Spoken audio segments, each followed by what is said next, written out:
আপনি কখনো জীবনে সূর্যোদয় দেখেছেন? কত প্রশান্তিদায়ক, কত শক্তিদায়ক হয়। মনের মধ্যে যেন একটা নতুন প্রেরণা দান করে, একটা নতুন উৎসাহ। কিন্তু যদি আপনি উঠতে দেরি করেন, তাহলে আপনি এই সূর্যোদয় দেখতেই পাবেন না। ঠিক এরকমই হয় আমাদের জীবনেও। সুযোগ সূর্যোদয়ের মতো। যদি আপনি আপনার জীবনে দরকারের চেয়ে বেশি অপেক্ষা করেন এই সুযোগের সদ্ব্যবহার করতে, তাহলে এই সুযোগ আপনার অপেক্ষা কখনোই করবে না, তা চলে যাবে।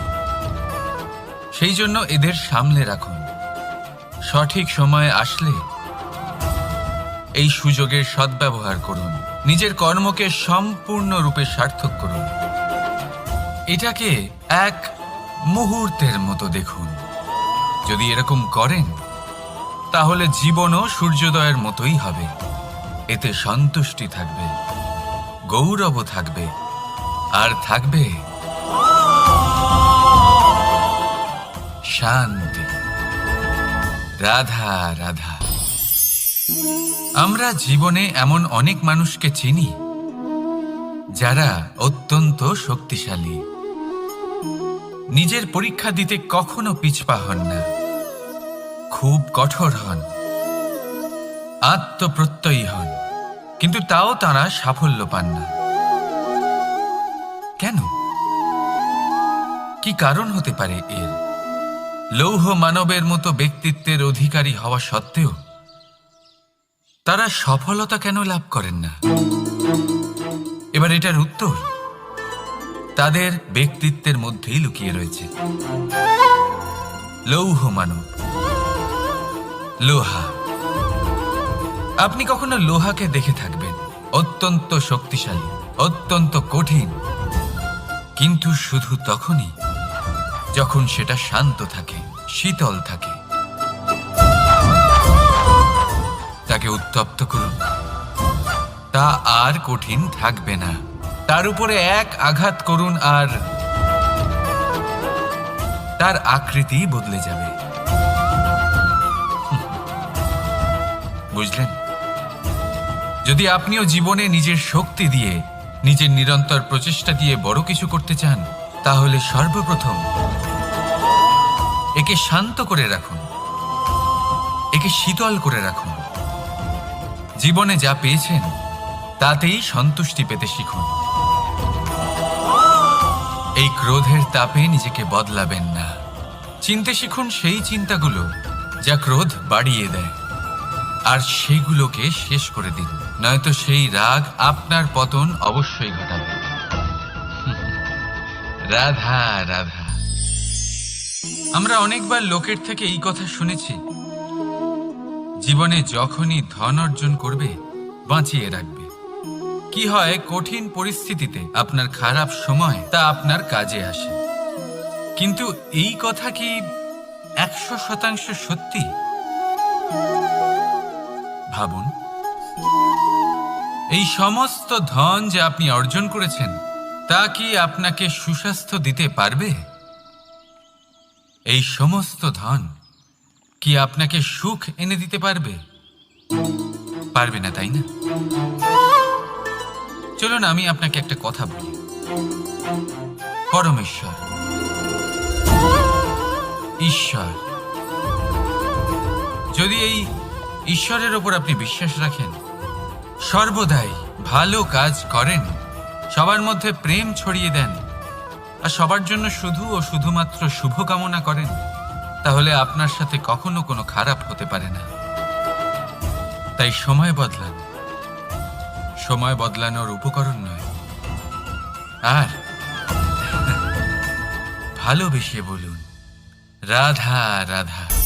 অনেকবার আমাদের দৃষ্টিভঙ্গি এমন হয়ে থাকে যে আমাদের আসল সত্যের থেকে অনেকটা দূরে নিয়ে যায়। আমরা যেরকম দেখি সেরকম সবসময় হয় না। এবারে দেখুন না, আমরা মানুষেরা, আমাদের ভালো লাগে, আমরা কোথাও গেলাম, আমাদের স্বাগত জানানো হলো, আমাদের প্রশংসা করা হলো, কেউ আমাদের দিকে হাসি মুখে তাকালো, আমাদের ভালোবাসলো, আমাদের ভালো লাগে। কিন্তু যদি কেউ ক্রুদ্ধ হয়, কটাক্ষ করে, ব্যঙ্গ করে, তাহলে আমরা তক্ষুনি তাকে নিজের শত্রু ভেবে ফেলি, তার উপরে ক্রুদ্ধ হয়ে যাই। একটা কথা মনে রাখবেন, এই হাসি সবার জন্যই হয়। আপনি তাদেরকেও হাসি উপহার দিতে পারেন যাদের আপনি চেনেন, তাদেরও দিতে পারেন যাদের আপনি চেনেন না। ছোটদের দিতে পারেন, বড়দের দিতে পারেন, সবার জন্যই হলো এই হাসি। কিন্তু ক্রোধ, ক্রোধ তাদের ওপরেই আসে যাদের আমরা জীবনে কখনো হারাতে চাই না, যাদেরকে আমরা অসম্ভব ভালোবাসি, যাদের জন্য আমরা আশা করি যে তাদের জীবনের পরবর্তী সময় সব সময় সুখময় হোক, উজ্জ্বল হোক। সেই জন্য আপনার জীবনের সমস্ত সেই ব্যক্তি যারা আপনার উপরে ক্রুদ্ধ হন, কটাক্ষ করেন, জরুরি নয় তিনি আপনার শত্রুই হবেন। হতে পারে সে হলো আপনার শুভাকাঙ্ক্ষী, যিনি আপনার শুধুমাত্র ভালোই চান, যিনি আপনার জন্য একটা সুন্দর ভবিষ্যৎ চান। সেই জন্য সবসময় মন দিয়ে অন্যের কথা বোঝার প্রয়াস করুন। আপনি জানতে পারবেন তাদের কর্মের ধর্ম কি হতে পারে, আপনি জানতে পারবেন তাদের ক্রোধের মর্ম কি হতে পারে। রাধা রাধা। জীবনের এই পথে এগোতে এগোতে আমরা কোথাও থেমে যাই, আমরা জানি না কেন। আমরা চেষ্টা করি যেন আমরা সামনে এগোতে পারি, কিন্তু এরকম হয় না। কি কারণ হতে পারে এর? আসুন আমি আপনাকে বোঝাই। মনে করুন আপনি কোনো রাস্তায় হাঁটছেন, আপনার পা মুচকে গেল, আপনি পায়ে আঘাত পেলেন। এখন এই আঘাত যদি আপনাকে পথ চলতে বাধা দেয়, তখন আপনি থেমে যান। যদি আপনার ভাবনা চিন্তা ক্ষুদ্র হয়, তাহলে আপনি জীবনে কখনোই এগোতে পারবেন না। ভেঙে যাওয়া কলম দিয়ে আপনি কখনো চিঠি লিখতে পারবেন না। ঠিক সেইভাবেই যদি আপনার মনে অন্যের জন্য হিংসা থাকে, তাহলে আপনি আপনার নিজের ভাগ্য লিখতেই পারবেন না। কাজের প্রতি আলস্য আপনাকে কখনো ধনী হতে দেবেই না, আর ধনের প্রতি লোভ তা আপনাকে কখনো মহান হতে দেবে না। ছোট একটা কথা, কিন্তু এ হলো অত্যন্ত গুরুত্বপূর্ণ। ভাবনা চিন্তা অবশ্যই করুন, আর বোঝার চেষ্টা করুন সেটা যা আপনি বুঝতে চান। হতে পারে আপনি এমন কোনো পথ খুঁজে পেলেন যার ফলে আপনি কোনো খারাপ পথে যেতে যেতে থেমে গেলেন, বা আপনি এমন কোনো অর্থ খুঁজে পেলেন যা আপনাকে মহান হবার পথে অগ্রসর করে দিল। রাধা রাধা। অহংকার এ হলো ছোট একটা শব্দ, কিন্তু এর প্রভাব অত্যন্ত বৃহৎ হয়ে থাকে। আর সব থেকে বড় সমস্যা হলো মানুষ আজ অবধি বুঝতেই পারেনি যে এই অহংকারের বাস্তব রূপ কিরকম। কেউ একে গর্বের নাম দেন, কেউ একে আত্মসম্মানের নাম দিয়ে থাকেন, এবং কোথাও একটা এমন সময় চলে আসে যখন সময় এই অহংকারকে ভেঙে খান খান করে দেয়। আর তখন না গর্ব আপনাকে বাঁচাতে পারে, না আপনার আত্মসম্মান। এখন যদি আপনাকে উদাহরণ দিই, তাহলে যেখানে আপনি বসে আছেন সেই ঘরেই ওপরে তাকান, সেই ছাদের দিকে। যদি এই ছাদ অহংকার করতে থাকে যে দেখো আমি তো সব থেকে উঁচু জায়গায় আছি, আমার চেয়ে ওপরে আর কেউ নেই, আমি এই ঘরে থাকা সমস্ত ব্যক্তিকে ছায়া প্রদান করি, যদি এই অহংকার এসে যায় তাহলে কি? একবার ভেবে দেখুন, যদি পরের দিন তার উপর আরো একটা তলা বানিয়ে দেওয়া হয় তাহলে কি? এই ছাদ যার নিজের উঁচু হবার অহংকার ছিল, যে সব থেকে ওপরে ছিল, সে এবার পায়ের তলায় চলে এসছে। এটাই হয়ে থাকে। মনে কখনোই অহংকার পোষণ করবেন না। যদি মনের মধ্যে কিছু রাখতে চান, তাহলে প্রেমের ভাব রাখুন, স্নেহ রাখুন। এই অহংকারকে আপনি যা ইচ্ছে নাম দিন, গর্ব হোক, আত্মসম্মান হোক, এর দ্বারা আপনার কোনোভাবেই কোনো লাভ হবে না। তাহলে এই অহংকারকে ত্যাগ করুন আর আমার সাথে ভালোবেসে বলুন, রাধা রাধা। একটা সিদ্ধান্ত। এই জীবনে একটা সিদ্ধান্তের গুরুত্ব কি হতে পারে তা কখনো ভেবে দেখেছেন? একটা সিদ্ধান্ত সেই ভিত্তি হতে পারে যা আপনার পুরো জীবনকে বদলে দিতে পারে, এই সমস্ত সংসারকে বদলে দিতে পারে, ভবিষ্যৎ বদলে দিতে পারে। এই সিদ্ধান্ত যে কোন রাস্তা চয়ন করতে হবে, সেই সিদ্ধান্ত যে কখন সামনে এগোতে হবে আর কখন থেমে যেতে হবে, সেই সিদ্ধান্ত যে কখন যুদ্ধ করতে হবে আর কখন নিজেকে পিছু পা হতে হবে। এই সিদ্ধান্ত হলো খুব গুরুত্বপূর্ণ। আর আপনি তো এই সংসারে একা নন, তাই আপনার একটা সিদ্ধান্ত শুধু আপনার জন্যই নয়, সমস্ত সংসারের জন্য গুরুত্বপূর্ণ হতে পারে। এবার এই সিদ্ধান্ত আপনারই হবে। ভাবনা চিন্তা করে নেবেন, সাফল্য পাবেন। রাধা রাধা। ভবিষ্যৎ। সংসারে এমন কোন ব্যক্তি আছেন যিনি নিজের ভবিষ্যতের বিষয়ে ভাবেন না? যে কেউ ভাবেন, আমার ভবিষ্যৎ কিছু এরকম হবে, আমি ভবিষ্যতে এরকম কিছু একটা করব, এই সুবিধা থাকবে, এই আনন্দ পাবো, ইত্যাদি ইত্যাদি। কিন্তু সত্যি বলি, ভবিষ্যতের থেকে বড় ভণ্ড আর কেউ নেই।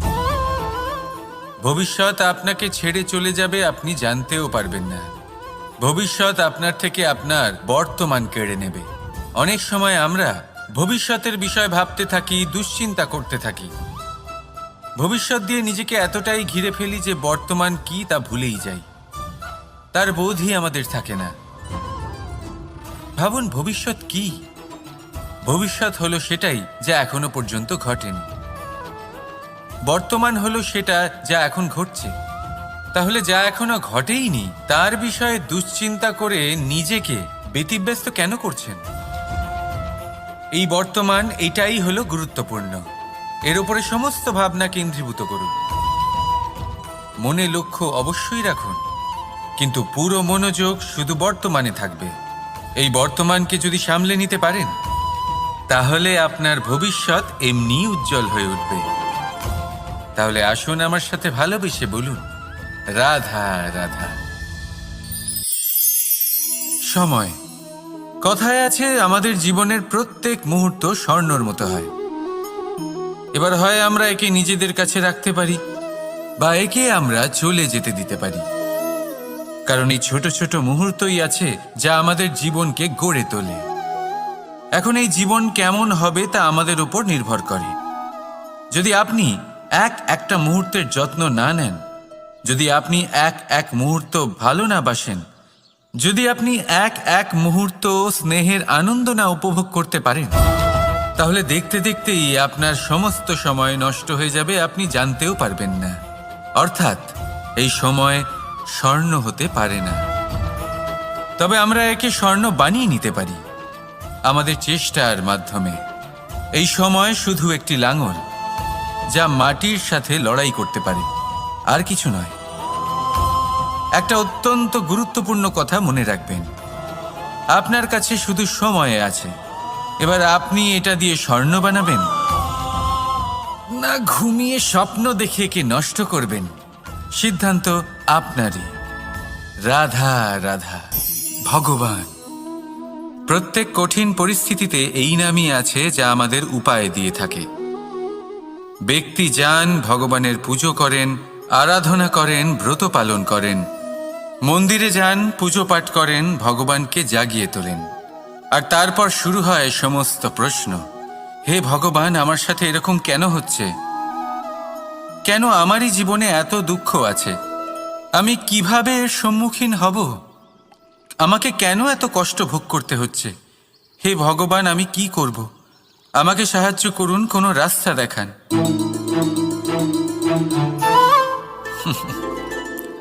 চলুন আমি আপনাকে একটা প্রশ্ন করি।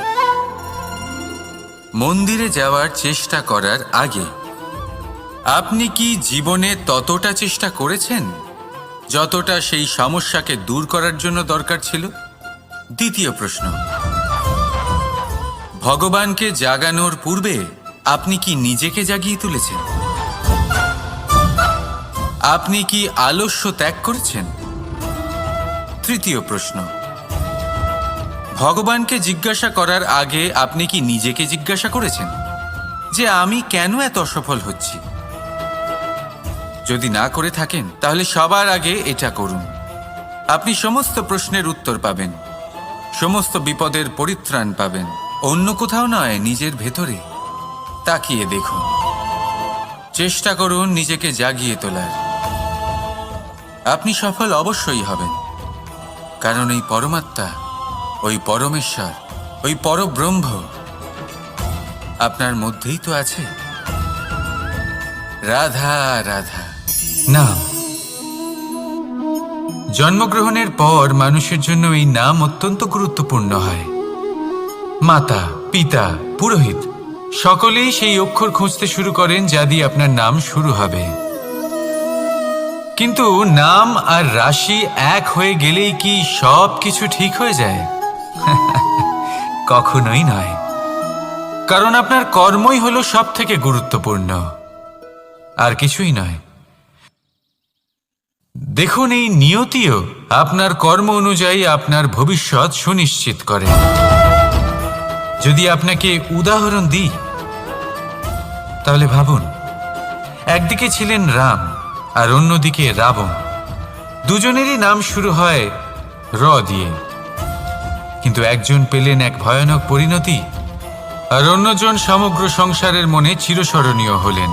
তাহলে মনে রাখবেন, নাম নয়, কর্মই হলো শ্রেষ্ঠ। আর যদি তা শ্রেষ্ঠ হয় তাহলে আপনার নাম এমন স্থানে পৌঁছবে যা সংসারের কেউ মুছে ফেলতে পারবে না। তাহলে আসুন আমার সাথে ভালোবেসে বলুন, রাধা রাধা। অনেক সময় যখন আমরা কর্ম করি, সাফল্য লাভ করি, কঠিন পরীক্ষায় উত্তীর্ণ হই, বড় কাজ করি, আমাদের মনে হয় এই সংসার আমাদের একটু প্রশংসা করুক, ভালো লাগে। অনেকবার মনে হয় এটা হলো আমাদের কর্মের ফলই বটে, আমরা আনন্দ পাই। কিন্তু যখন আমরা এই প্রশংসা পাই না, তখন কি হয়? আমরা দুঃখী হয়ে যাই, ভেঙে পড়ি। মনে হয় যেন আমার জন্য কেউ চিন্তাই করে না। এমন মনে হয় যেন আমাদের আনন্দে অন্য কেউ আনন্দই পায় না। অনেক রকম ভাবনা আসে। কিন্তু আমি আপনাকে একটা প্রশ্ন করতে চাই, আপনি যে কাজই করেন না কেন, যে কর্মই করেন না কেন, তা কি শুধুমাত্র প্রশংসার জন্য করেন? যদি এরকম হয়ে থাকে তাহলে সেই ভাবনা এক্ষুনি ত্যাগ করুন, কারণ এই প্রকৃতি আমাদের অন্য শিক্ষা দেয়।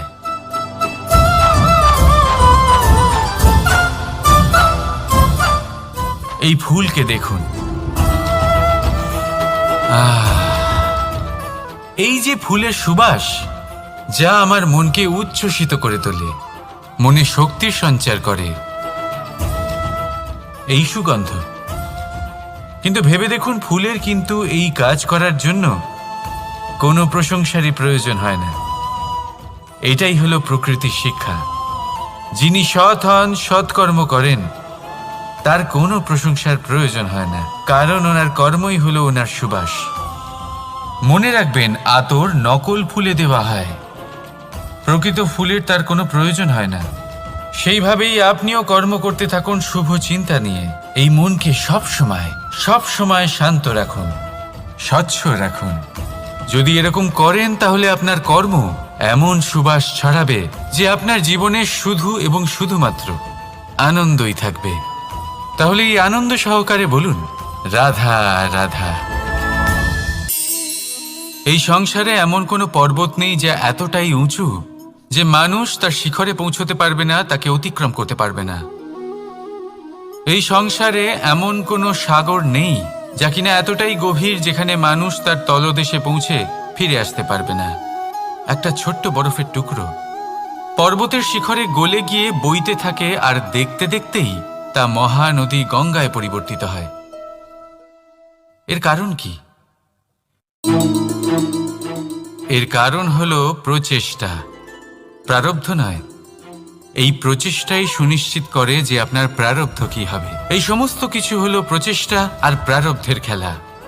আপনার প্রচেষ্টা যেরকম হবে আপনার প্রারব্ধ সেরকমই হবে। আর আপনার প্রচেষ্টা যদি উচ্চ মানের হয় তাহলে প্রারব্ধকে আপনার সামনে নত হতেই হবে। কি বলেন? তাহলে আসুন আমার সাথে ভালোবেসে বলুন, রাধা রাধা। অনেক সময় মানুষ অতীতকে দেখেন আর তখন অহংবোধে পরিপূর্ণ হয়ে ওঠেন। কখনো বর্তমানের দিকে তাকান, ভবিষ্যতের দিকে তাকান আর পরিতৃপ্তিতে ভরে ওঠেন। কেন বুঝতে পারেন না একটা সহজ কথা? এই যে সৃষ্টি, এই সৃষ্টি হলো একটা বড় চক্র যা বারংবার আপনার কাছে ফিরে আসবেই। কঠিন থেকে কঠিনতর পরীক্ষায় আপনাকে নিযুক্ত করবে, যাতে আপনাকে উত্তীর্ণ হতেই হবে। যা কাল ছিল তা আজ নেই, এটা সবাই জানেন। যা আজ আছে তা হয়তো কাল থাকবে না, এটাও আপনাকে মেনে নিতে হবে, তাও আবার হাসি মুখে। শান্ত থাকতে শিখুন আর কখনোই মনের মধ্যে অহংকার উৎপন্ন হতে দেবেন না। হতে শিখুন সেই হিমবাহের মতো। হয়তো এই জন্যই এত শীতল থাকে, কারণ ও জানে গতকালও জল রূপে ছিল, আজ বরফ রূপে হয়তো আছে, কিন্তু কাল পুনরায় সে জলেই পরিণত হবে। নিজেকে শান্ত রাখুন। হয়তো আজ আপনি সাফল্যের শিখরে আছেন, হয়তো বা নেই। আপনাকে প্রত্যেক দিন অবশ্যই দেখতে হবে। শুধু নিরন্তর প্রচেষ্টা করতে থাকুন, প্রত্যেক পরিস্থিতির জন্য তৈরি থাকুন আর একে ভারসাম্যে রাখতে শিখুন। আপনার কাল হোক, আজ হোক বা আগামীকাল, আপনার ভালো দিন হোক বা খারাপ দিন, সব পবিত্র হয়ে যাবে। তাহলে আসুন আর আমার সাথে ভালোবেসে বলুন, রাধা রাধা। দোল উৎসবে এই সমগ্র সংসার রং নিয়ে খেলা করে, কিন্তু এই রঙের সারমর্ম এই সংসার কি জানে? কখনো দেখেছেন একটা চিন্তিত মুখ শুধুমাত্র রঙের স্পর্শ পেয়ে আনন্দিত হয়ে ওঠে? দোলে আমরা কি করি? পুরাতনকে ত্যাগ করি আর নতুনকে স্বাগত জানাই। শিশিরকে বিদায় জানিয়ে এক নতুন ঋতুকে আগমন জানাই। দুশ্চিন্তা দূর করে আসার নতুন রঙে রঙিন হয়ে ওঠা, নিজেকে আনন্দিত করা, এটাই তো হলো দোল। এবার দোলের একটা ব্যাপার আছে, দুটো রঙে একসাথে রঙিন হওয়া যায় না। একটা রং উঠলে তবেই আরেকটা রং লাগা সম্ভব। আরও একটা প্রশ্নও রয়েছে, কোন রংকে তুলে দিয়ে কোন রং মাখানো যেতে পারে? যদি আপনাকে উদাহরণ দিই, লোভের এই রং, তা যতক্ষণ লেগে থাকবে আনন্দের রং লাগতে পারবে না। যা হয়েছিল দ্বারকাবাসী এবং সামন্তক মণির মধ্যে। ভ্রান্তির রং যতক্ষণ লেগে থাকবে সত্যের রং লাগতে পারবে না, যা হয়েছে রুক্মিণীর সাথে। আর হিংসার এই রং যতক্ষণ লেগে থাকবে প্রেমের রং ততক্ষণ লাগতেই পারবে না, যা হয় আপনার আমার সবার সাথে। তাহলে আসুন একসাথে মিলে দোল পালন করি এবং সবকিছুর উপরে বিজয় লাভ করি। অন্ধকারের স্থানে আলোর, ভ্রান্তির স্থানে সত্যের, হিংসার স্থানে প্রেমের, আর লোভের স্থানে আনন্দের এই সুন্দর রং মাখাই। শত্রুতা, ঘৃণা, হিংসা, এই সব কিছু ত্যাগ করি আর সকলের সখা হয়ে উঠি। আর ভালোবেসে বলি, শুভ দোল। হ্যাঁ, ওটা তো আমরা অবশ্যই বলবো, রাধা রাধা। সংসারে অনেক সময় এরকম হয় যে আমরা খুব সমস্যায় থাকি, খুব বিপদের মধ্যে থাকি। আর সেই সমস্ত মানুষ যারা আমাদের কাছের মানুষ, আমাদের আপনজন, তারা আমাদের ত্যাগ করে চলে যান। আমরা এই সময় দুঃখ পাই, নিরাশ হয়ে পড়ি এবং একা একাই সেই সমস্যাকেও কাটিয়ে উঠি। এবার পরিস্থিতি যেমন খুশি হোক না কেন, সেই সব মানুষ যারা এমন সময় আপনাকে ত্যাগ করেছেন, তাদের প্রতি ক্রুদ্ধ হওয়া, অভিমান করা, এটা অনুচিত। আমি বলবো তাদের প্রতি কৃতজ্ঞ থাকুন। আমি বলবো তাদের ধন্যবাদ জানান যে তারা এমন সময় আপনার সঙ্গ ত্যাগ করেছেন যখন আপনার তাদের সব থেকে বেশি প্রয়োজন ছিল। কারণ দেখুন, হয় তাদের বিশ্বাস ছিল যে আপনি নিজেই এই বিপদ থেকে বেরিয়ে আসতে পারবেন, বা তাদের ত্যাগ করার জন্য আপনি নিজের উৎসাহ বাড়িয়ে তুললেন, আপনি নিজের শক্তি বাড়ালেন এবং নিজে সেই সমস্যা থেকে বেরিয়ে আসলেন। নিজের খারাপ সময়কে আপনি নিজেই ভালো সময় করে তুললেন। শেষ পর্যন্ত আপনি আরও শক্তিশালী হয়ে উঠলেন, আরও শ্রেষ্ঠ হয়ে উঠলেন। আর এটাই তো আপনার বিজয়, যার কারণ হলো তাদের আপনাকে ত্যাগ করা। তাহলে তাদের ধন্যবাদ জানান আর আমার সাথে ভালোবেসে বলুন, রাধা রাধা। ধন, ধন হলো কারোর জন্য মোহ, আবার কারোর জন্য মায়া, কারোর জন্য হয়তো ভাগ্য, আবার কারোর জন্য কর্মের পারিশ্রমিক। দেখতে গেলে এই ধন হয়তো সবার জন্যই অত্যন্ত প্রয়োজনীয় হয়ে থাকে। সেই জন্যই তো মানুষ নিজের সমস্ত জীবন অতিবাহিত করেন এই ধন অর্জন করার জন্য। অনেক মানুষ এমনও হয় যাদের সমস্ত জীবন এই ধন অর্জন করতেই কেটে যায়। প্রত্যেক মানুষই চেষ্টা করেন যেন তিনি ধনী হন, যত সম্ভব বেশি ধন অর্জন করতে পারেন, সম্পন্ন থাকতে পারেন। আর তা হবে নাই বা কেন? কারণ এটাই হলো এমন এক বস্তু যা আদান প্রদান এমন নানান কাজে আসে। চেষ্টা তো সব মানুষই করেন, ধন অর্জন সব মানুষ করতে পারেন না। কারণ হলো এটাই যে মানুষ ভাবেন যে তার কাছে কিছু ধন এলে তারপর তিনি কিছু করে দেখাবেন। আর ধন ভাবে যদি এই মানুষ কিছু করে দেখান তাহলে আমি তার কাছে আসব। সেই জন্য কিছু করে দেখান, এমন শ্রেষ্ঠ কাজ করে দেখান যাতে ধন নিজেই আপনার কাছে ছুটে আসে। যদি আপনি ধন লাভের আশায় ছোটেন তাহলে আপনি নিজের সন্তোষ ভাব হারিয়ে ফেলবেন। কিন্তু এই সম্পত্তি যদি আপনার কাছে ছুটে আসে তাহলে আপনাকে মহান বলা হবে। সেই জন্য কাজ করুন, শ্রেষ্ঠ কাজ করে দেখান। দেখবেন এই ধন ফলস্বরূপ আপনার কাছে আসবেই আসবে। তাহলে আসুন আমার সাথে ভালোবেসে বলুন, রাধা রাধা। আমাদের মনে সবসময় একটা প্রশ্ন এসেই থাকে, এই জীবন যা কিনা ঈশ্বর আমাদের দিয়েছেন, একটা জীবন। ঈশ্বর এক আত্মা দিয়েছেন পৃথিবীতে বাঁচার জন্য। যতদূর আমরা জানি আমাদের কাছে একটাই জীবন রয়েছে। আমরা ভাবি এই জীবন গুছিয়ে কিভাবে রাখা যায়। প্রত্যেক মানুষ ভাবেন যে আমি কি করি যাতে এই জীবনকে গুছিয়ে রাখা যায়, কিরকম কর্ম করব, কিরকম পুণ্য করব, কি ধরনের শাস্ত্র পড়ব যাতে আমি সেই জ্ঞান অর্জন করি যাতে জীবনটা সুন্দর করে তুলতে পারি। আমাদের সমগ্র জীবন কেটে যায় এই প্রশ্নের উত্তর খুঁজতে, সেই শাস্ত্র অধ্যয়ন করতে। এমন অনেক মানুষ তাও বুঝতে পারেন না। আসুন আজ আমি আপনাকে একটা সহজ কথা বলি, যার দ্বারা আপনি নিজের জীবন সুন্দর করবেন। জীবন, জিহ্বা, এদের দুজনেরই হলো একটাই রাশি। জিহ্বা অর্থাৎ আপনার কথা, এই কথাকে সংযত রাখুন, একে সুন্দর করে তুলুন, মধুর কথা বলুন। যতটা সম্ভব একে নিয়ন্ত্রণে রাখুন, আপনার জীবন সুন্দর হয়ে উঠবে। কারণ এই শব্দ হয় অত্যন্ত শক্তিশালী। এটা হলো এমন এক বন্ধন যা আপনার সামনের মানুষকে আপনার ব্যক্তিত্বের সাথে জুড়ে দিতে পারে। তাই এই শব্দ সংযত রাখুন, একে সুন্দর করে তুলুন। আপনার জীবন আপনা থেকেই সুন্দর হয়ে উঠবে। আর আসুন এই মধুর সুন্দর অনুভূতি দিয়ে বলুন, রাধা রাধা। জীবন, এই জীবন আসলে কি?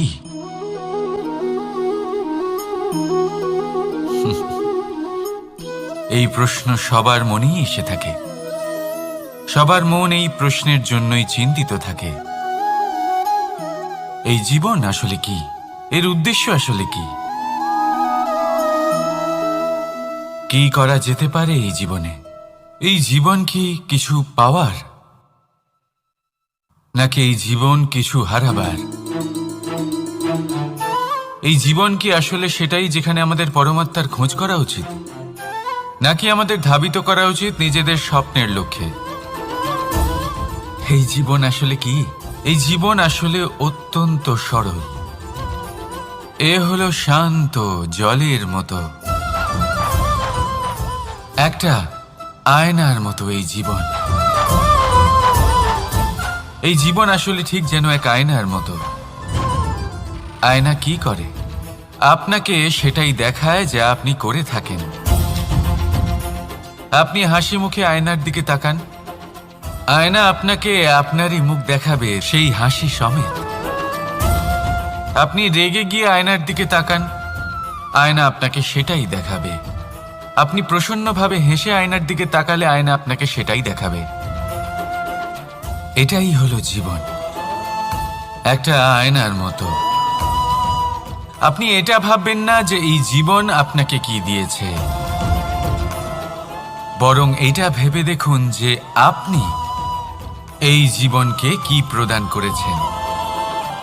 যদি আপনি এই জীবনকে সুখ প্রদান করেন, আনন্দ দিতে পারেন, ভালোবাসা দিতে পারেন, তাহলে এই জীবনও আপনাকে সুখ, আনন্দ আর ভালোবাসাই দেবে।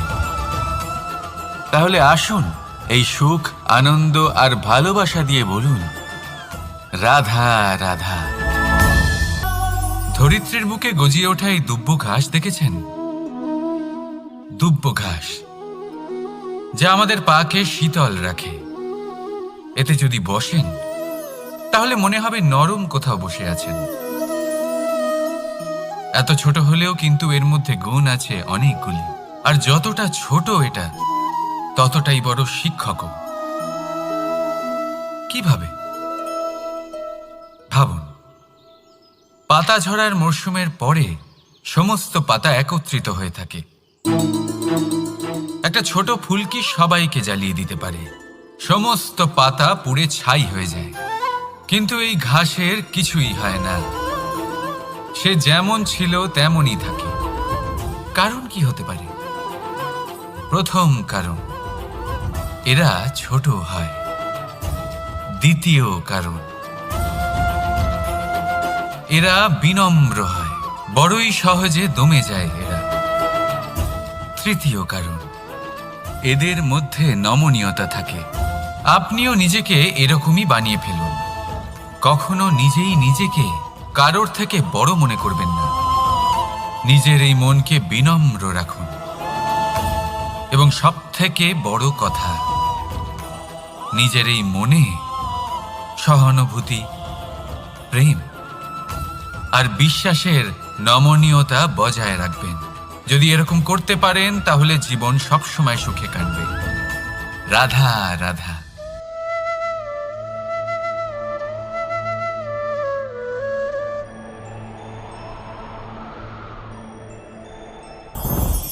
লোভ আপনার অন্তরের আরো একটা শত্রু। দেখতে গেলে এটা একটা শব্দ, একটা সংস্কৃত শব্দ। লব ধাতু থেকে উৎপন্ন হয়েছে। এর অর্থ কিছু লাভ করা। কিছু লাভ করা অনুচিত নয়, আরো কিছু লাভ করাও অনুচিত নয়, কিন্তু সব থেকে বেশি আমিই লাভ করব। আমি আরো চাই, আরো বেশি চাই, আরো বেশি পেতে চাই। এটাই হলো লোভ। আর এই লোভ যখন গ্রাস করে তখন আপনি যা পেতে চান, সে ধনই হোক বা মানই হোক, তা অর্জন করার জন্য মানুষ যে কোনো স্তরে পৌঁছে যেতে পারে। যদি মানুষ ধন অর্জন করতে চান তাহলে তার জন্য তারা অধর্মের পথেও চলতে পারেন। যদি সম্মান অর্জন করতে চান তাহলে অন্য মানুষকে ছোটও করতে পারেন। শেষ পর্যন্ত আপনার এটা মনে হতে পারে যে যদি একটু অল্পই প্রাপ্ত করতাম, কিন্তু ভালোবেসে প্রাপ্ত করতাম, এই জীবন আরো অনেক বেশি সুখী হতো। লোভ আপনার জীবনে, আপনার মনে কখন যে প্রবেশ করবে সেটা আপনি জানতেও পারবেন না। তাই এটা চিনতে শিখুন আর তৎক্ষণাৎ জীবন থেকে বাইরে ফেলে দিন। যা কিছু লাভ করতে চান তা ভালোবেসে লাভ করুন, আর সেই ভালোবাসার সাথেই বলুন, রাধা রাধা। জীবনে ক্ষমা চাওয়া তাও কিছুটা সহজ, ক্ষমা করতে পারা অত্যন্ত কঠিন। ক্ষমা। 2 অক্ষরের এই শব্দ হতে পারে, কিন্তু অত্যন্ত বড় এই শব্দ, অত্যন্ত গুরুত্বপূর্ণ এই শব্দ। কখনো কখনো অন্য কাউকে ক্ষমা করে দেওয়া তাও কিছুটা সহজ কাজ, কিন্তু নিজেকে ক্ষমা করতে পারা অত্যন্ত কঠিন হয়ে দাঁড়ায়। অতীতে যদি আমাদের এমন কোনো ভুল হয় যে কারণে আমরা নিজেকে ক্ষমা করতে পারি না, অনেক সময় এমন কিছু ভুল করে বসি যে বিষয় শুধু আমরাই জানি, কিন্তু আমরা নিজেকে ক্ষমাই করতে পারি না, আর আমাদের বিকাশ সেখানেই স্তব্ধ হয়ে যায়। কারণ যদি আপনি ক্ষমা করতে না শেখেন, নিজেকে ক্ষমা যদি না করতে পারেন, তাহলে তা আপনার জীবনের সবথেকে বড় বাধা হয়ে দাঁড়াবে। সেই জন্য জীবনে অবশ্যই শিখুন যে কিভাবে নিজেকে ক্ষমা করতে হয়, আর শিখুন যে আগের করা ভুল আবার কি করে না করা যেতে পারে। এই মন হালকা হবে আর প্রসন্ন হয়ে বলবে, রাধা রাধা। এই সংসারে যখনই কোনো সমস্যা আসে, তখন আমরা আমাদের সব থেকে বড় সম্বলের কাছে আশ্রয় খুঁজি, তা হলো আমাদের বিশ্বাস। এবার প্রশ্ন হলো এটাই যে এই বিশ্বাস কার ওপর করা যেতে পারে? পরিবারের ওপর, বন্ধুর ওপর, নাকি তাদের ওপর বিশ্বাস করা উচিত যাদেরকে আমরা কখনো সঙ্গ দিয়েছি? দেখুন, এই সংসারে বিপদের সম্মুখীন হলে কে আপনাকে সাহায্য করবে সেটা নির্বাচন করা আপনার হাতে নেই। সেটা সেই সকল ব্যক্তির উপর নির্ভরশীল যে তারা আপনাকে সাহায্য করবে নাকি করবে না। অর্থাৎ যখনই কোনো বিপদ আসে, সর্বপ্রথম তার সম্মুখীন আমাদের নিজেকেই হতে হয়, আর তার জন্য প্রস্তুত থাকা প্রয়োজনীয়। সেই শক্তি, সেই সাহস অর্জন করা প্রয়োজনীয়। দেখুন, যখনই অন্ধকার আসে তখন সবার আগে কে আপনাকে ত্যাগ করে চলে যায়? আপনার নিজেরই ছায়া। এই অন্ধকারের সম্মুখীন হতে হয় অন্তরের প্রদীপের দ্বারা, অন্তরের আত্মা দ্বারা। তবেই আপনি অন্ধকারের ওপর জয়লাভ করতে পারবেন। সেই জন্য যে বিপদই আসুক না কেন, নিজেকে তার জন্য প্রস্তুত রাখা উচিত। সেই সাহস নিয়ে আসুন। এমন কোনো বিপদ নেই যা আপনাকে ভেঙে দিতে পারে। আসুন আমার সাথে ভালোবেসে বলুন, রাধা রাধা। মানুষ সবসময় চায় যে তার জীবনে যেন কখনো কোনো সমস্যাই না আসে। সে চায় তার জীবন যেন শুধুমাত্র শান্তি এবং সুখের দ্বারা পূর্ণ থাকে। কিন্তু এই চাহিদা অনুচিত কিছু নয়। আমরা সবাই এটাই চাই যে জীবনে সুখ থাক, শান্তি থাক। কিন্তু এই কথা সবসময় মনে রাখবেন, যে সূর্য উদিত হন সংসারকে প্রকাশমান করেন, দুপুরবেলায় সংসারকে রৌদ্র প্রদান করেন, সন্ধেবেলায় তাকেও অস্ত যেতে হয়। এবার আমাদের জীবন চক্র কিছুটা এরকমই। কোনো কিছুই চিরকাল একরকম থাকে না। কখনো এই নদীকে দেখুন যা বয়ে চলেছে। এই নদী যা বয়ে চলেছে তার পথেও অনেক বিপদ আসে। বড় বড় পাথরের সম্মুখীন হয়ে তাকেও সামনে এগিয়ে যেতে হয়। একটি পুকুর যা চারদিক থেকে ঘেরা, তার জীবনে কিন্তু কোনো সমস্যা নেই। কিন্তু এই সংসারে পুকুরের পুজো করা হয় না, পুজো করা হয় নদীকে। মনে রাখবেন, সমস্যার ঊর্ধ্বে তিনি উঠতে পারেন যিনি সমাধি লাভ করেছেন, যিনি এই সংসারেই নেই। যিনি এই সংসারে আছেন এবং জীবিত আছেন, তার জীবনের সমস্যা হলো শ্বাসবায়ুর মতোই গুরুত্বপূর্ণ। আসুন আমার সাথে ভালোবেসে বলুন, রাধা রাধা। আজ আমি আপনাকে একটা ছোট্ট কাহিনী শোনাবো। একবার আমি, রাধা আর দাদা, আমরা তিনজনে মিলে লুকিয়ে একটা উপবনে গেলাম আম পেড়ে খেতে। অনেক পরিশ্রম করে আমরা ওখানে পৌঁছলাম, আর আমরা আশ্চর্যচকিত হয়ে গেলাম এটা দেখে যে এবার তো আম পাকেইনি। এবার দাদা কি করলেন, একটা আম পাড়লেন আর সেটা চাখলেন, আর উনি নিরাশ হয়ে পড়লেন। উনি বললেন যে এটা তো খুবই টক। তারপর রাধা একটা আম পাড়লো আর সেটা চেখে দেখল, আর রাধা উৎসাহিত হয়ে পড়ল। আমি রাধাকে জিজ্ঞেস করলাম, কি হয়েছে, তুমি এত উৎসাহিত কেন? তখন রাধা বলল যে এবার এত বেশি টক আম হয়েছে যে এগুলো দিয়ে আমরা আচার বানাবো। তাহলে দাদা ওখান থেকে বেরিয়ে গেলেন নিরাশ হয়ে এবং খালি হাতে। রাধাও ওখান থেকে বেরিয়ে গেল কিন্তু উৎসাহিত হয়ে, আর অনেকগুলো কাঁচা আম সাথে নিয়ে। এর থেকে আমরা কি শিক্ষা পেতে পারি? যে প্রত্যেকটা স্থানে এমন কিছু রয়েছে যেখান থেকে আমরা কিছু একটা শিক্ষা লাভ করতে পারি, যা আমাদেরকে বিকাশের পথে নিয়ে যেতে পারে। এই শিক্ষা প্রত্যেক স্থানে আছে। সবকিছু আমাদের দৃষ্টিভঙ্গির উপর নির্ভর করছে। যখনই আমাদের জীবনে আমাদের সম্পর্কে কোনো সমস্যা, কোনো বিপদ আসে, তখন বেশিরভাগ মানুষ সেই বিষয় নিয়ে দুঃখী হয়ে পড়েন। আর কিছু মানুষ এমনও থাকেন যারা শেষ পর্যন্ত তার সমাধান করেন, বিপদকে পরাজিত করেন, সম্পর্কগুলিকে আবার জুড়ে দেন। যদি আপনি সুখের খোঁজ করেন তাহলে আপনি সুখ অবশ্যই পাবেন, প্রসন্নতা অবশ্যই পাবেন। যদি আপনি দুঃখ খোঁজেন তাহলে দুঃখ অবশ্যই পাবেন। এবার আপনি কি খুঁজতে চান সেই চয়ন আপনারই। আসুন আর আমার সাথে ভালোবেসে বলুন, রাধা রাধা। কখনো কোনো প্রজাপতিকে উড়তে দেখেছেন? কি সুন্দর উড়ে বেড়ায় সে, এক ফুল থেকে অন্য ফুলে, এক পাতা থেকে অন্য পাতার ওপর। কিন্তু সে কিভাবে উড়তে শেখে কখনো ভেবেছেন? জন্ম থেকেই কিন্তু প্রজাপতির ডানা থাকে না। ও কিন্তু ছোট্ট একটা ডিমের আকারে জন্ম লাভ করে। তারপর সেই ডিমটি ভেঙে একটি কীট বাইরে আসে। আস্তে আস্তে সে বড় হয়, ওর শক্তি বৃদ্ধি পায়। তারপর সে সেই কীট দশা ত্যাগ করে নিজের ডানাগুলি মেলে। এই প্রক্রিয়া তার কাছে সরল নয়, অত্যন্ত যন্ত্রণাদায়ক প্রক্রিয়া, কিন্তু সে সেই যন্ত্রণা মেনে নেয়।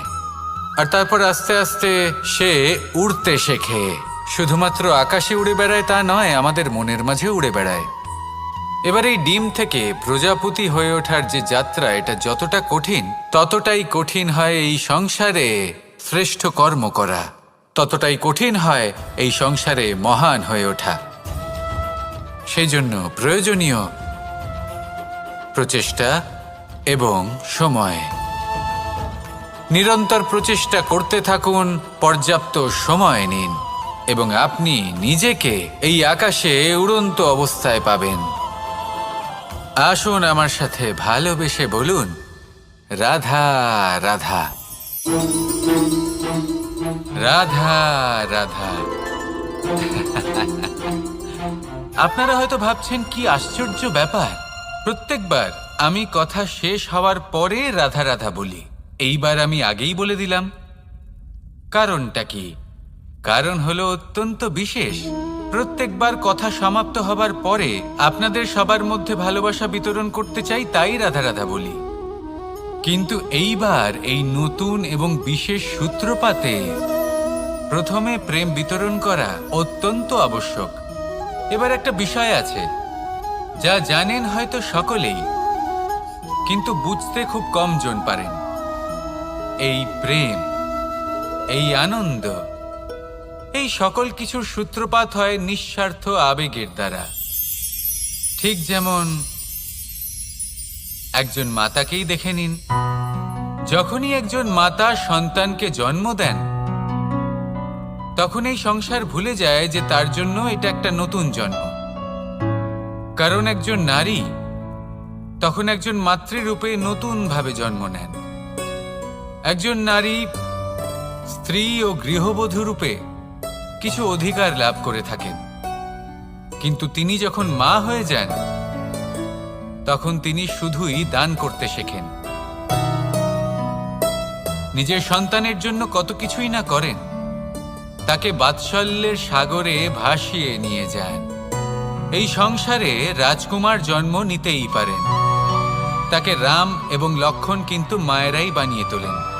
একজন গোয়ালা জন্ম নেয়, তাকে দ্বারকাধীশ একজন মাই বানিয়ে তোলেন। পিতা হলেন সেই পর্বত যার একটা অংশ হলো তার সন্তান, কিন্তু মা হলেন সেই শিল্পী যিনি একটা পাথরকে খোদাই করে এমন এক মূর্তি গড়ে তোলেন যাকে সকলে পূজনীয় মনে করেন। তাহলে স্মরণ করুন সেই সকল মুহূর্ত যেগুলি আপনি নিজের মাতার সাথে অতিবাহিত করেছেন। অনুভব করতে পারবেন যে কিভাবে এক মুহূর্তেই এই মন প্রফুল্ল হয়ে ওঠে। এবারের কারণ কি? এর কারণ হলো এই জীবনের আসল দ্বারই হলো মমতা।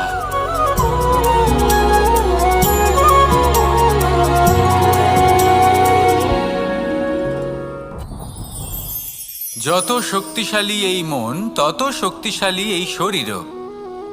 এই যে আমাদের শরীর, এটা আসলে কি? এ হলো একটা রথের মতো। আর একটা রথ ততক্ষণ চলতে পারবে না যতক্ষণ না তাকে কোনো সারথি চালাবে। এই মন হলো শরীরের সারথি। এবার ভাবুন, যদি এই সারথি শক্তিহীন হয়, দুর্বল হয়, তাহলে এই রথের কি হবে? এটা উচিত পথে চলতে পারবে না, উচিত গতিতে চলতে পারবে না, মন মতো স্থানে এটা পৌঁছতেও পারবে না। সেই জন্য মনের শক্তি অত্যন্ত প্রয়োজনীয়। এবার মনের শক্তি আমরা কোথা থেকে লাভ করি? দৃঢ়তার শক্তি থেকে। এবার এই শক্তি আমরা কিভাবে বাড়াতে পারি? আমরা প্রতিদিন কিছু নতুন স্থির করি, কিছু ছোট কিছু বড়। আর যেই আমরা নতুন কিছু পূর্ণ করি, আমাদের মনের শক্তি বেড়ে যায়। আর যদি পূর্ণ না করতে পারি, মনের শক্তি কমে যায়। একটা দেওয়ালের মতো ছোট ছোট ছোট ছোট শিলা আমরা একটার পর একটা স্থাপন করে একটা দেওয়াল তৈরি করি। এতগুলো পাথর যখন একত্রিত হয়ে যায়, তখন এমন এক দেওয়াল তৈরি হয় যাকে ভাঙা প্রায় অসম্ভব হয়ে দাঁড়ায়। সেরকমই হয় মন এবং দৃঢ়তা। ছোট ছোট কাজ করে নিজের লক্ষ্য পূর্ণ করুন। এই লক্ষ্য যদি পূর্ণ হয়, তবে মনের শক্তি বাড়বে। কিছুটা এইভাবে যে যত বড়ই বিপদ আসুক না কেন, সেই বিপদ নিজে হার মেনে নেবে, কিন্তু আপনার মন ততটাই শক্তিশালী থাকবে। তাই মনের শক্তি বাড়াতে থাকুন, যাতে আপনি উচিত পথে চলতে পারেন, উচিত গতিতে চলেন আর মনোবাঞ্ছিত স্থানে পৌঁছতে পারেন। তবেই এই মন প্রসন্ন হয়ে বলবে, রাধা রাধা। আমি রাধাকে ভালোবাসি, আর এই কথাটা সমগ্র সংসার জানে। আর সময় অন্তরে লীলার দ্বারা, বিভিন্ন ঘটনা দ্বারা, কর্মের দ্বারা আমি নিজের এই ভালোবাসা রাধার সামনে প্রকাশ করি। এবার আপনি বলবেন, এসবের কি প্রয়োজন? রাধা কি এই কথা জানে না যে কৃষ্ণ তাকে কতটা ভালোবাসে? অবশ্যই জানে, কিন্তু এই যে ভালোবাসা, তা মনে রেখে দেওয়ার জন্য নয়, তা প্রকাশ করার জন্য। আর বারংবার এই ভালোবাসাকে প্রকাশ করা উচিত, উচিত সময় এবং উচিত সুযোগ দেখে। কিরকম? এবার যদি আপনি প্রেমীর সাথে কোনো উৎসবে থাকেন, তাহলে তার সাথে নৃত্য সঙ্গীত করুন। যদি ভিড়ের মাঝে থাকেন, তখন প্রেমীকে সম্মান করুন, একান্তে প্রসাধন করুন। দুঃখের সময় তার হাত ধরে থাকুন, সুখের সময় আলিঙ্গন করে রাখুন। এই প্রেম যত প্রকাশ করবেন, ততই এই প্রেমের বৃদ্ধি হবে। এই প্রেম আরও বেশি গভীর হবে, অটুট হবে। তাই এই প্রেমকে মনে নয়, আপনার জীবনে স্থান দিন। মন খুলে প্রকাশ করুন আর আমার সাথে ভালোবেসে বলুন, রাধা রাধা। মুঠো হাতের শক্তি বেশি, মুঠো খুললেই তা দুর্বল। তা এমন কি থাকা উচিত এই বন্ধ মুঠোয় যা লাখের সমান? মানসিকতা এবং স্বপ্ন। মানুষ জন্মগ্রহণ করে, তার মানসিকতা সময়ের সাথে উন্নত হয়। মানসিকতা অনুযায়ী সে স্বপ্ন দেখে, আর সেই স্বপ্ন সার্থক করতে সে পরিশ্রম করতে থাকে। কিন্তু খুব গুরুত্বপূর্ণ একটা কথা আছে যা আপনার মনে রাখা উচিত। আপনার এই মানসিকতা, আপনার এই স্বপ্ন, তা যেন আপনার নিয়ন্ত্রণে থাকে। আপনার বন্ধ মুঠোয় যেন এর লাগাম থাকে, আপনি যেন এর প্রভু হন। যদি তা হয়, তবেই আপনি লাভবান হবেন। যদি এরা আপনাকে নিয়ন্ত্রণ করতে থাকে, যদি আপনার মুঠো খুলে যায়, না পথ আপনার নিয়ন্ত্রণে থাকবে, না মানসিকতা থাকবে, না স্বপ্ন নিয়ন্ত্রণে থাকবে। আর যদি তাই হয়, তাহলে আপনি আপনার ভবিষ্যৎ নষ্ট করে ফেলবেন। তাই নিয়ন্ত্রণ করতে শিখুন নিজের বিচার বুদ্ধি, নিজের মানসিকতা, নিজের স্বপ্নকে। নিজের এই স্বপ্ন পূরণ করুন আর আমার সাথে ভালোবেসে বলুন, রাধা রাধা। আমার কাছে যশোদা মা যেমন, আমার কাছে দেবকী মা যেমন, আমার কাছে ঠিক তেমনই হলেন গোমাতা। এবার ভেবে দেখার বিষয় হলো এটা, যে এই সংসারে অসংখ্য প্রাণী আছে। একজন গাইকে একজন মায়ের মর্যাদা কেন দেওয়া হয়? তাহলে এর অনেকগুলো কারণ আছে। এই গাই অর্থাৎ গোমাতা, এনারা হলেন অত্যন্ত শান্ত, শান্তিপ্রিয়, কখনো কারোর কোনো ক্ষতি করতেই পারেন না। গোমাতা যে দুধ নিজের বাছুরকে পান করান সেই দুধই আমাদেরও দেন। সেই দুধ পান করে আমরা শক্তি লাভ করি। এই দুধ থেকে আমরা মাখন, ঘি, পায়েস এইসব সুস্বাদু খাবার লাভ করি। গোমাতার গোবর আমাদের জ্বালানি হিসেবে সাহায্য করে, যার ফলে খুব কম সংখ্যক কাঠ ব্যবহার করা যায় এবং বেশিরভাগ জঙ্গল সুরক্ষিত থাকে। গোমাতার গোমূত্র সেটাও আমাদের কাছে লাভজনক। এর দ্বারা আমরা অনেক রোগ থেকে মুক্তি লাভ করতে পারি।